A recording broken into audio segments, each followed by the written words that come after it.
point, and excuse me, they got out of the car to take a picture. They left little kids in the car. The kids, knocked the car, out of gear, and it went over the edge. And it was down like thousands of feet. The car blew up, caught on fire. Children died, obviously, but not long. I guess it's been about 4 or 5 years ago. There was a gentleman who was stopped there at the place to look at the Indian jewelry and some artwork, and he found a piece of jewelry he really, really wanted. But then he thought, well, I'll wait, and go into the Grand Canyon Village, and maybe I'll find something I like better. And of course, he was there all day. He didn't find anything. He thought he'd stop back there again. But that particular artist had already gone home for the day. So one of the ladies told him, well, what you can do, just spend the night here in the parking lot. That guy is usually the first one here in the morning, and you can, buy your piece of jewelry and be on your way. So he thought, okay, that's a good idea. So he parks his pickup truck. He's got this camper shell in the back, and gets settled for the night. He thought he'd start hearing some kids outside, but they thought, nah. He looked out, didn't see anything. He goes, oh, it must have been like a coyote or something. So he lays back down, and a few minutes later, he hears like kids laughing and playing again. He thought, I know there was nobody here when I parked, but why are these people letting their kids play outside this parking lot? There's like overlook, they fall. So he gets out of the truck to look, and he sees these two, little boys standing there. And it was like one of those mirage things, you walk closer to it, and then the kids seem, go farther backwards. Right. And you a little bit closer, and then it was like moving backwards. It was just kind of like that. And then he says that they kind of went like over the edge. And so it's like, he says it was like very, very strange. And then the next day, when the guy showed up to sell him the jewelry, he explained to them what had happened. So he knows he saw those little boys' ghosts. They're still there. So I thought that was really eerie, and that place is very eerie. So that was kind of one of my favorite stories that we learned along the way that day. Well, last year, I think, you had gone to a lookout where an accident had happened. I don't remember if you were investigating or what was going on, but while you were telling someone about an accident, you turned around and there was an accident. Exactly. That was when we were doing the research on the book. We all of us, there was 4 of us women, and we had just learned all the story, and we thought, well, let's eat our lunch here, before we get into the village, and we just kind of pulled off the the area, the way in the parking lot there, and we heard this big crash.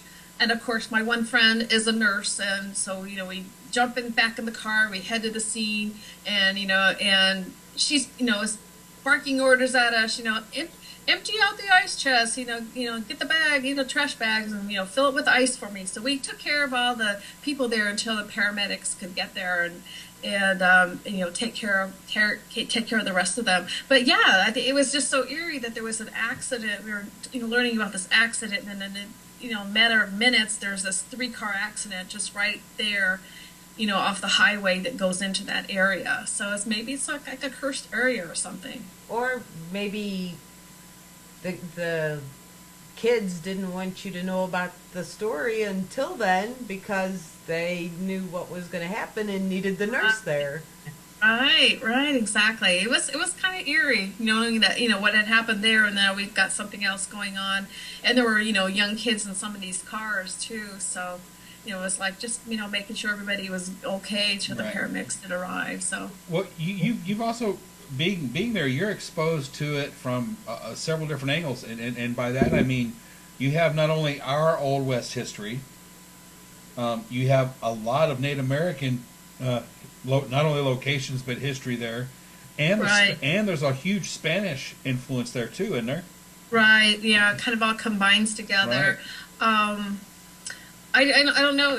I think it's just a big mix. And then, like I said, a lot of these mining towns like Jerome and Bisbee and Globe, people came there from the East Coast to get rich quick, and a lot of the people when they left the East Coast, they just said, hey, I'm going out west. So they lost contact with their families and and friends probably forever. So there's a lot of energy there, like lost energy, because no one knew where they were. No one knew who they were, because a lot of them, if they were criminals back east, they came out west to start a new life. And so they changed their names. So trying to do research sometimes on some of these early pioneers in Arizona is really hard, because they changed their names to escape their past from the East Coast. Well, I think some of the miners would be mining towns were really rough. Right. And there was killings all the time, because everybody, it was a lot of, like they always say, a lot of greed and a lot of money. So a lot of dark energies in some of those towns. Yeah. Are there a lot of abandoned mining towns, or are most of the mining towns still inhabited by real people? Well, it depends. I know there's a lot of them that are ghost towns now, like the old Vulture City. The Vulture Mine was a very popular place for paranormal investigators to go and kind of take their teens to kind of learn about ghost hunting and paranormal investigations, because there was a lot of buildings left, no electricity out there, so everything you're finding, that you weren't like interference with the electrical or anything like that. They have new owners now, so they're kind of limited on going out there, not like we used to be able to. There's another ghost town that I had investigated several years ago called Ruby, and it's way on the border, and so that was kind of like a one-shot thing there. Your towns like Bisbee and Jerome and Globe, there's still thriving towns. They're not mining so much there anymore. Bisbee does a little bit. Globe does a teeny bit. Jerome doesn't do any, I think, at all. But there's a lot of old buildings there, and underneath them is just kind of like catacombs, like Swiss cheese underneath all these towns. And so, I think it's just mostly silver mines too, though. Correct? Yeah, silver mine, gold mines. Yeah. Well, I'm just saying, because a lot of people associate, going to California. That and Alaska were both gold rushes, but in Arizona there was nickel. So a lot of silver. There was gold, copper. Nice. A lot of the copper mines. Yeah. Were part of Arizona. Yeah. And where I'm at in Bisbee, it's really kind of neat, because our house is across the street from the cemetery, so I have really quiet neighbors there. But it's really fun to kind of walk through there, and you can kind of see, some of the names you read about, the early miners and things like that, and stories. So I love walking through that cemetery and walking through town, and you can just kind of feel, energy in there. And I've had a lot of friends that grew up there, and they have amazing stories about ghosts in their homes and things like that. So it's a really, really, really cool little town, little artist town. And we have like a weekend home down there, so we go down there like about once a month and kind of hang out. Yeah. But Jerome's like that too. Jerome's a place where you can go. This kind of artist town now, and they have the haunted hotels, like the Jerome Grand, and and places you can stay, and they're all these hotels are all haunted. That's very cool, though. I mean, it's not that there's more history; it's different history. Well, it's different history. Yeah, it's more, in the last 100 years. I mean, Arizona didn't become a state till 1912. So we're a baby state here. Well, but the whole thing settling here till like in the 1860s, 1870s. Do you think that's one reason why people get so drawn to some of the history out there, is because it's still history you can touch? It's not. Yeah. I don't want to say it's mythical and written in a book, but you can read about Wyatt Earp and then go touch his grave. You know what I mean? Or right? Yeah, exactly. Yeah. It's a lot of it's still there in the older towns. So, like Phoenix is not really good with their historic places. They've torn down a lot, to make it a modern city. So it's really hard to find things within Phoenix that are still old. So you almost have to travel in one direction or the other to get to something historical in Arizona. But then once you get out of the big cities, it's all right there. I mean, a lot of it's just the way it was. Wickenburg's it's still like kind of a dude ranch looking old ranch town, and you go down to Tombstone, and you've got just like you see all, the Wild West, and they have, the OK Corral and all that. So there's a lot of historical places around to visit. Well, I think it's cool because, like, when I went to visit Mary, it's Civil War, but it's also the Pilgrims. Mm-hmm. Right. And then you get down toward Tennessee and all that, and it's more Civil War. Down here, it's like the Alamo and stuff like that. Where I'm from, it was the Dred Scott verdict. Yeah. Right. It was more slavery. It's just completely different types. I mean, it could be all the same war, but the areas are so different, and the stories are so different. Yeah. Right. Yeah, exactly. That is kind of like that in the mining towns as well too. It's all different, but some of the stories are kind of same. There's always, the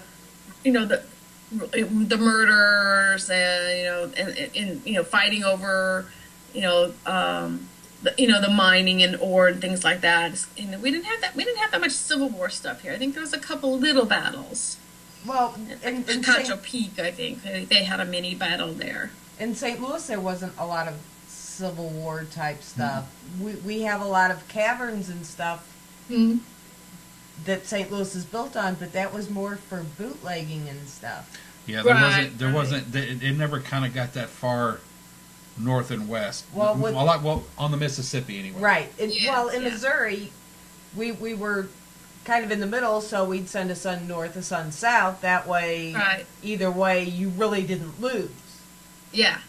But it's not like, Gettysburg or, those. Yeah, I'm really wanting to go to Gettysburg. That's on my bucket list. I have never been there. And, that's one of the things on the bucket list. Got to get there. I think that'd be really awesome. I've been to the Jenny Wade house. I can say that now. Yeah. And then I have, friends that want to go up to Salem in the Boston area this next fall. We'll have to see, because I am, like I mentioned earlier, I'm going to Ireland in May. We'll be there for a whole week, going to all the haunted castles, the haunted pubs, the haunted cemeteries. Bringing home leprechauns? We'll have Richard Felix, remember from, Most Haunted, Yep. The English show that was on a few years ago. Yep. Richard Felix was their historian for a few years. He is our official, historian guide that travels on the bus with us the whole week, and he is the sweetest little booger you ever met. He even gets and helps us unload the bus. So he's a lot of fun to be with. We just had a little Irishman on our. Last night. Yeah, we had Mr. Barry Fitzgerald was on last night.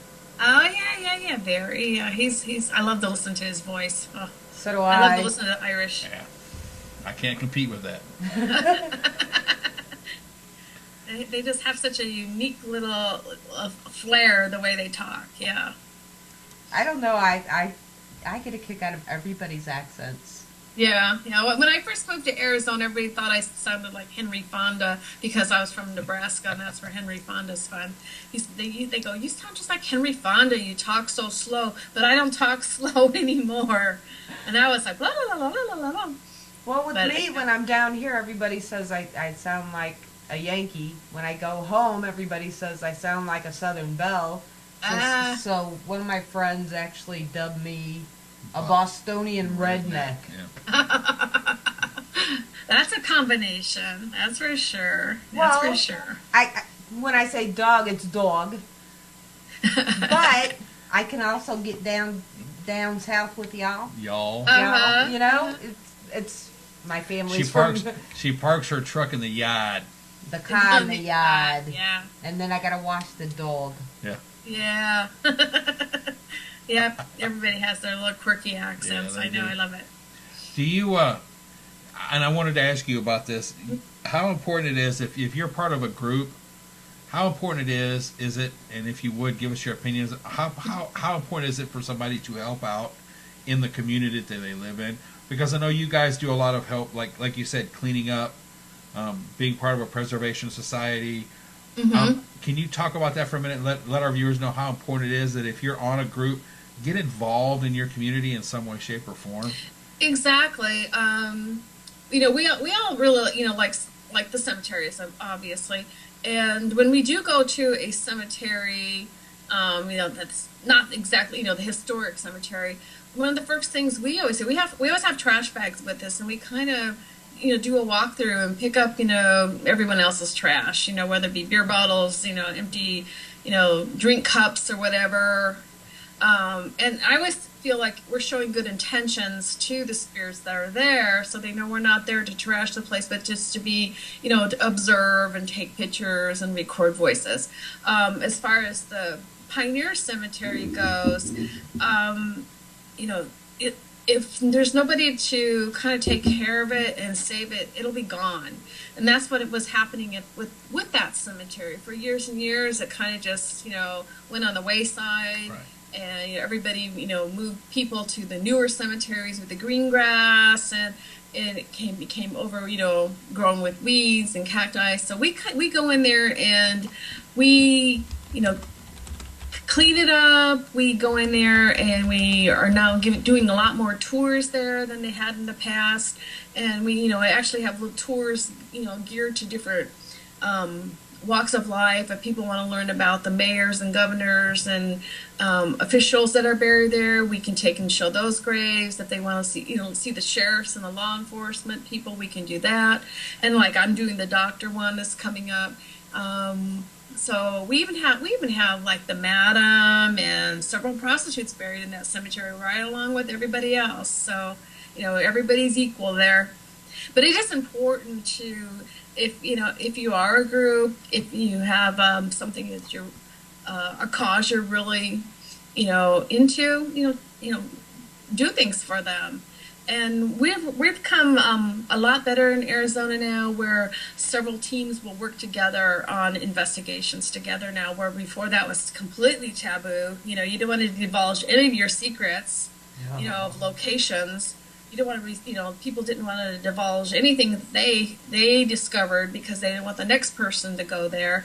And so just this past weekend, there were 3 of us teams in a little Pulper Cemetery in Phoenix, the Maricopa County Cemetery, where the Jane Does go, and we actually went out there and did a little mini investigation. And there were 3 teams together, and everyone got along good. We shared evidence, and I think that's the way it should be.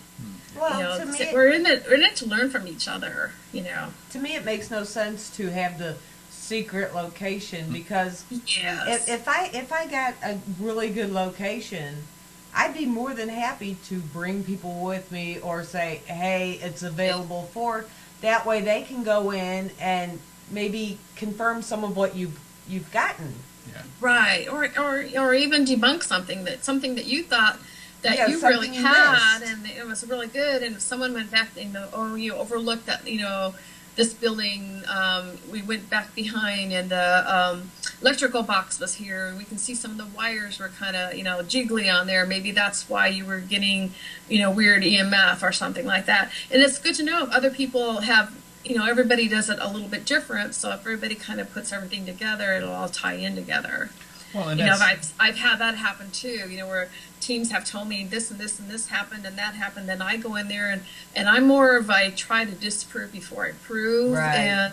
and then they're mad at me because like, well, what do you mean? And I'm like, well, this happened and that happened, but we walked outside and all the neighbors had generators going, and that could pull some EMF off. So it's, what I'm saying, it's, if everybody kind of just puts their input in the end, you'll get the real story on what's going on. Right, and I mean, as if you're going in behind someone and you debunk something, right? Great, fantastic. Give them the information. Yeah, but don't I've had be things mean about debunked it. on me that I thought was real too. So it's like everybody has to just share the evidence, and then it'll come together.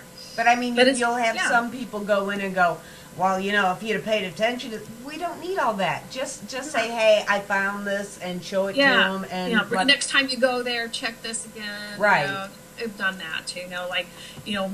Or maybe when we were there, things weren't happening, but when you were there, you were on the day when the spirits were active. That happens too. We can go to a place and it'll be completely dead, or if another team goes there and everything's active for them all the time, then maybe it's because they go there often, the spirits react different to them too. Right. So you just never know. But no, we've worked with 30, 40 different teams at this point. Yeah. And we've always had a great time. In fact, we did when we did the caverns last month, earlier this month, I think it was early February. We had 5 different teams there, and it was great because everybody brought in the tools they use, when they investigate, and we're sharing ideas. We're learning different equipment that you might have not known about before. And, then you go home and you order it because you really liked how that worked. And so it was really, really fun because everybody had something to bring, so everybody had something there a little bit different, but it all meshed together really well. So that was very cool. And everybody, the 12 of us from the different teams that were there just worked together perfectly. You would have thought we were one big team. And that's how it should be. Absolutely. Yeah. I mean, we've worked with a bunch of teams, and come to think of it, I don't even think I've ever even seen a disagreement. Mm-hmm. And I don't know whether we've just been lucky enough to miss it, or maybe some of the stuff that's getting blown up on Facebook is exactly that. It's just stuff getting blown up on Facebook. Yeah. Because we really have worked with 45 or 50 teams total, probably. Yeah. Pretty close to it. And all over the country, so it's not like only in our backyard. Yeah. Yeah. And I mean, that's how it's been in the last couple of years. I know I've been doing this for 18 years, 19 years now, and in the beginning it was just so competitive, and nobody wanted to do anything side by side, and didn't want to learn from each other, and they'd steal, everyone wanted to steal things, locations from each other, or they told you can't go there because that's where we go all the time. Right. And then, in the early days, trying to group these things together, sometimes there would be a team that would kind of stand back and we're going to do our own thing. And, but now it's a lot better. Maybe I'm just have the right mesh, of different groups up here now that are really anxious to help each other out. I think that's probably a lot of it too. Well, it's just encouraging that that people can be tolerant and work with each other. Right. It's just encouraging that it can happen. Yeah. And I don't know. I remember if it was the last time I was on or not, but we did a all girls event in November called a paranormal pajama party, and we booked the whole Hotel Van Dome in Prescott, Arizona, and we had the whole hotel to ourselves. We had 2 of the most haunted rooms open for so everybody could investigate, and it was so much fun. Having a group of ladies all together and investigating a big hotel like that. We brought in pizza, just like the old-fashioned slumber parties. We did. I think we taught them how to make different kinds of bath salts for luck and for love and and for energy. So that was really kind of neat. They got a little craft thing they could take home with them, and they got to investigate. As the night got later, and had the pizza, and everybody had a great time in the morning. It was really good. Everybody was up and doing, again, sharing ideas, sharing equipment, and it was really fun. We're gonna do that again one of these days too. No face eating bath salts then. No. Not that kind of salt. It was actually for your bath. Well, there was this one girl, but they haven't heard from her lately. Yeah. No, I'm kidding. No, I know everyone's giving me a hard time about that. No, really, we're all older women. We're not going to be sniffing the bath salt. We're actually going to use it in the tubs. So. Yeah, once we get to a certain age, we just want to soak in it. We just want to soak in it. Yeah. That's all we want to do. Yeah. I mean, whenever I do a workshop.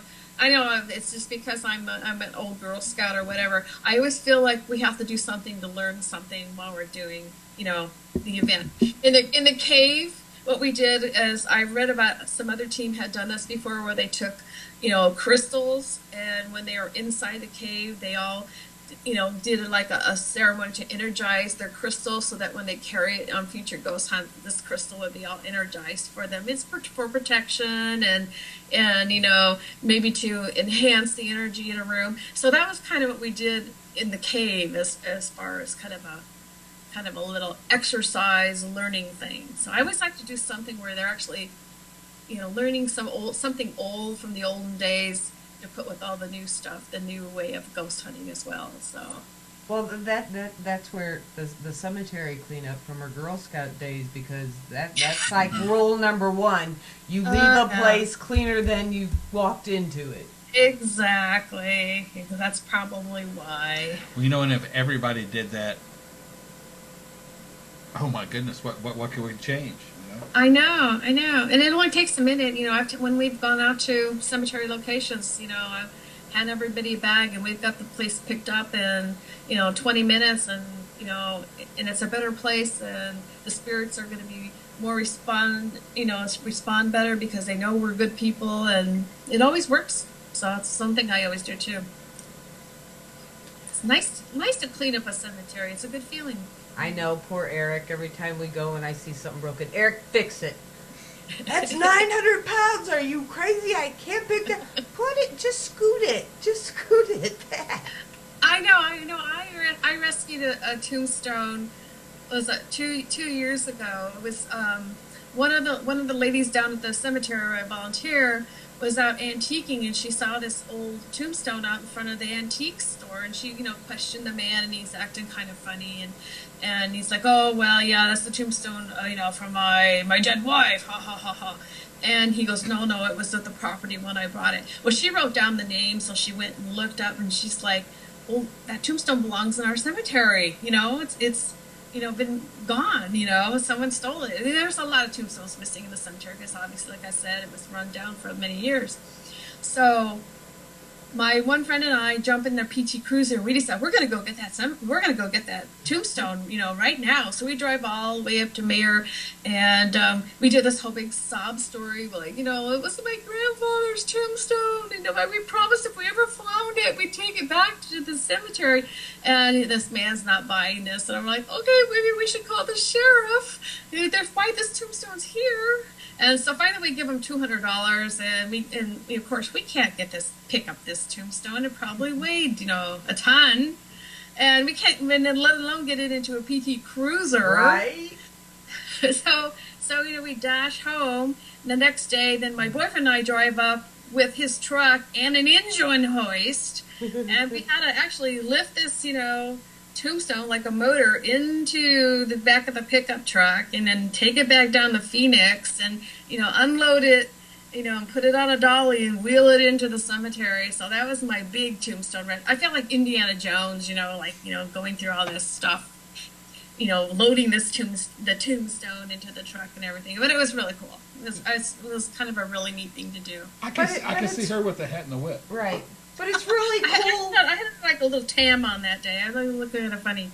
It's really cool, though, to be able to go back and say, okay, here's your tombstone. We brought it back. Yeah, like, look what I got. In the cemetery, people are like, well, we don't want to pay for that. Then one of the other volunteers says, go get a job. If they don't want to pay for it, I'll pay for it. I don't care. So I just happen to have, some cash on me. That's why we could only give him $200. I didn't have, because I grabbed what I had in the house and ran up there. And but it was really kind of neat because under our cemetery, this is kind of a cool thing, that old Pioneer Cemetery, there's actually a old prehistoric cemetery and prehistoric village underneath it. Mm-hmm.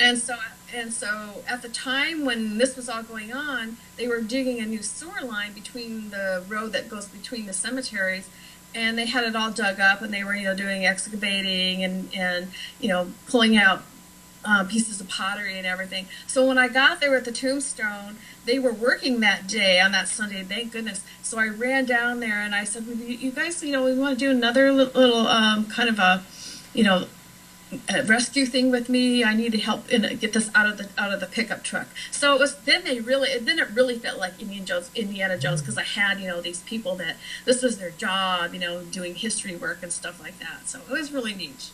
She called in the posse. Mm-hmm. I got the big guys out, so if they broke it, then I was like, okay, it's not my fault. But it was really neat. They they got away from their dig a while just to kind of like rescue another thing, another piece of history. So Right. it was neat. It was a neat day. That's very cool, though. But that's what I do. I'm always running around. It's like I'm retired from the DMV, which we call MVD here, that's hence MVD Ghost Chasers. And I work harder now than I did when I actually worked. So Yeah, but you have more fun at it now. sometimes I get too much on my plate though. You know, it's like sometimes I plan too many things in one day, and I'm like, oh my god, why did I say I would do that, or why did I say I would go there? So I'm always busy. I never have a weekend that's just like hang out and do nothing ever.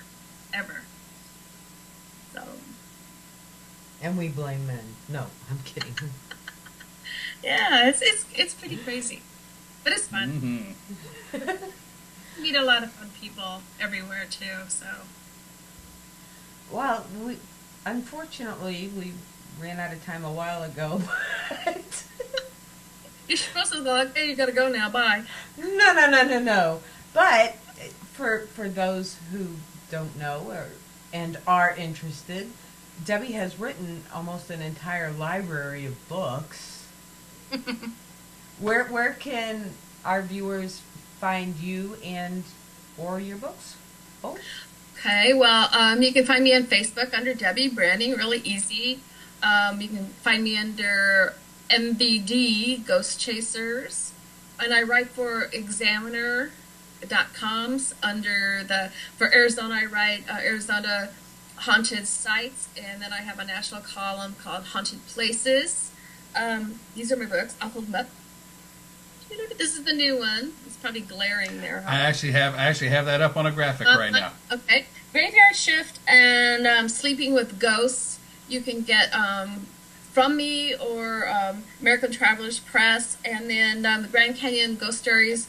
They're that publisher's up in Montana, and they're Riverbend Publishing. Are they available on Amazon? I books at my house, so if you just message me or Facebook me, you can get them right through me, and I sign them and then get them off to you the next day. So yeah, sometimes, it's easier that way. Of course, they're always on Amazon and everywhere else you can find your favorite books. And when you go hunting for it, it's W-D-E-B-E, not D-E-B-B-I-E or D-E-B-B-Y. Yeah, it's D-E-B-E. Yeah, there was too many Debbies when I grew up, so I had to change it just because I'm different. And more than one. But we like you different.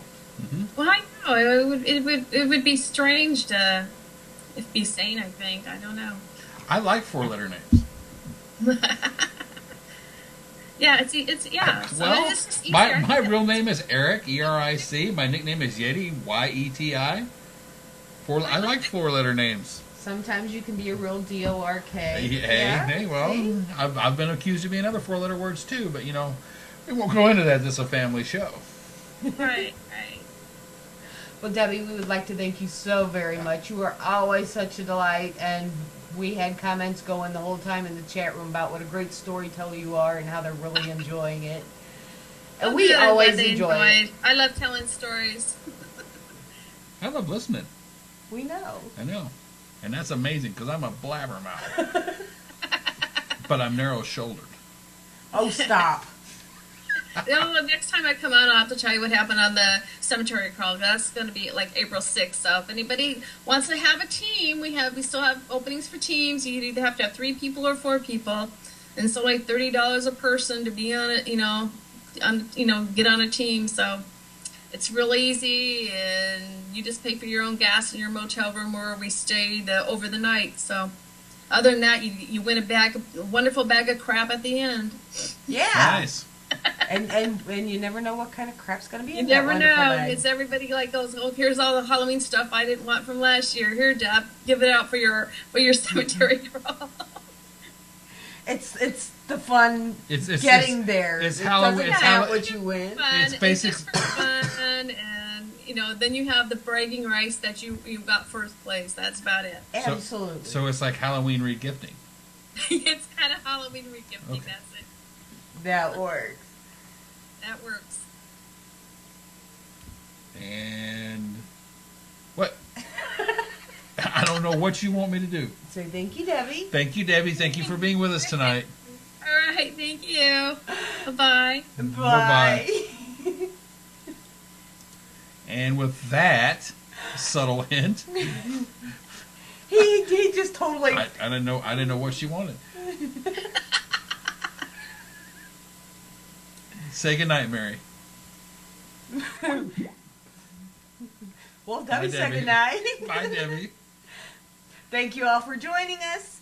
Next week we have Laura Redmond, case manager, and for Ghost Head Soup. She also does a lot of work with PKC, which is Paranormal Kicks Cancer. And tune in Monday. We have Marie Jones and Larry Flaxman. And Patrick Doyle will be on Off the Wall, too. See there? Oh, yeah, Patrick Doyle from Ghost Minds. We've got a great lineup. Tune in every night. We've always got something fun going on. And with that, we're getting out of here. Night all. Be safe. Hearing, some kids outside. But they thought, nah, he looked out, didn't see anything. He goes, oh, it must have been like, a coyote or something. So he lays back down, and a few minutes later, he hears like kids laughing and playing again. He thought, I know there was nobody here when I parked, but, why are these people letting their kids play outside this parking lot? There's like, overlook, they can fall. So he gets out of the truck to look, and he sees these two, little boys standing there. And it was like one of those mirage things, you walk closer to it, and then the kids seem, go farther backwards. Right. And you a little bit closer, and then it was like moving backwards. It was just kind of like that. And then he says that they kind of went like over the edge. And so it's like, he says it was like very, very strange. And then the next day, when the guy showed up to sell him the jewelry, he explained to them what had happened. So he knows he saw those little boys' ghosts. They're still there. So I thought that was really eerie, and that place is very eerie. So that was kind of one of my favorite stories that we learned along the way that day.